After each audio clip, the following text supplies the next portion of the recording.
देश की आधी आबादी के लिए आज ऐतिहासिक दिन है। आज लोकसभा में महिला आरक्षण बिल पर शाम को 4 बजे वोटिंग होगी और इससे पहले गृह मंत्री अमित शाह विपक्ष के हर सवाल का जवाब भी देंगे। इस दौरान पीएम मोदी भी चर्चा में शामिल हो सकते हैं। वहीं आज विपक्ष की तरफ से नेता प्रतिपक्ष राहुल गांधी मोर्चा संभालेंगे। विपक्ष पहले ही साफ कर चुका है कि वो महिला आरक्षण बिल के खिलाफ नहीं है, लेकिन सरकार इसमें डिलिमिटेशन बिल को जोड़कर लाना चाहती है और इसलिए विपक्ष इसके खिलाफ है। वहीं दक्षिण भारत राज्यों की पार्टियों की अलग समस्या है। उनका कहना है कि सरकार संसद में दक्षिण की आवाज को कम करने की प्लानिंग कर रही है। हालांकि सरकार ने चर्चा पहले दिन बता दिया है कि डिलिमिटेशन का फॉर्मूला क्या होगा, कैसे राज्यों में सीटों का बंटवारा होगा। बावजूद इसके विपक्ष अपनी जिद पर अड़ा हुआ है। चर्चा के पहले दिन सरकार और विपक्ष के बीच में जोरदार बहस हुई। पहले दिन लोकसभा की कार्रवाई देर रात 1:22 तक चली और इस दौरान गृह मंत्री अमित शाह लोकसभा में मौजूद रहे। तो कल संसद में महिला आरक्षण बिल को पेश किया गया, साथ ही डिलिमिटेशन बिल भी रखा गया, जिसके बाद विपक्ष लगातार इन बिल का विरोध करता रहा। विपक्ष की ओर से तर्क ये दिया जा रहा है कि वो महिला आरक्षण बिल के विरोध में नहीं है, लेकिन वो डिलिमिटेशन बिल को साथ मिलाने का विरोध कर रहे हैं, जिसके बाद सरकार की ओर से इन आरोपों का जवाब भी दिया गया और विपक्ष को आश्वस्त भी किया गया। महिलाओं को मिलने वाले इस अधिकार का जिसने विरोध किया है, जिसने विरोध किया है, देश की महिलाओं ने उन्हें माफ नहीं किया है।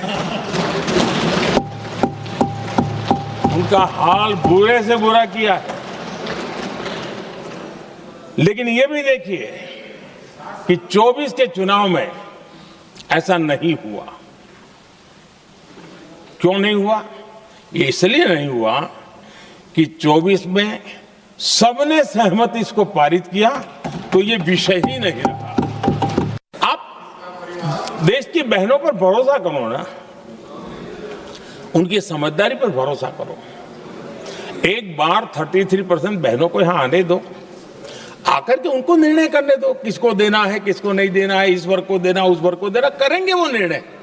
हम उनके सामर्थ्य पर आशंका क्यों करते भाई? एक बार आने तो दो, उनको आने तो दो।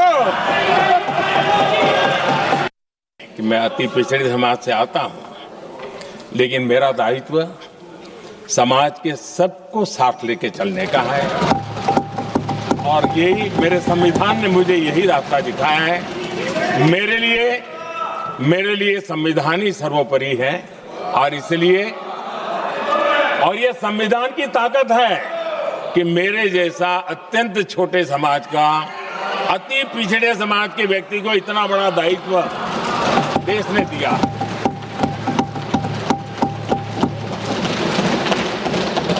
और इसलिए मैं तो देशवासियों का ऋणी हूं और मैं तो संविधान निर्माताओं का ऋणी हूं कि जिसके कारण आज मैं यहां हूं।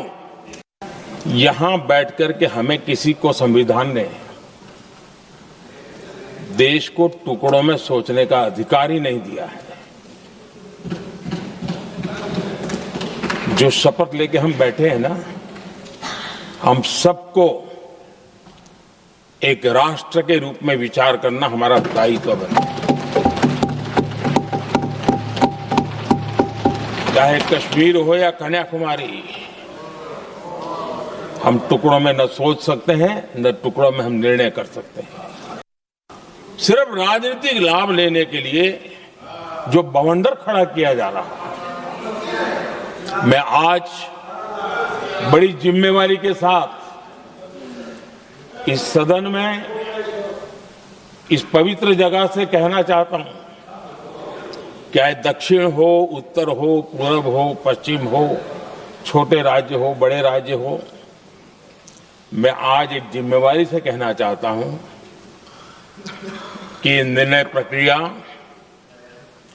किसी के साथ भी भेदभाव नहीं करेगी।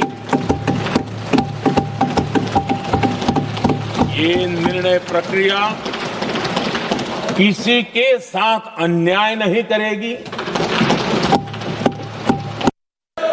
हिम्मत नहीं है कि हम 33% महिलाओं के आरक्षण का विरोध कर पाए। वो तो जमाना चला गया, आपको करना नहीं है।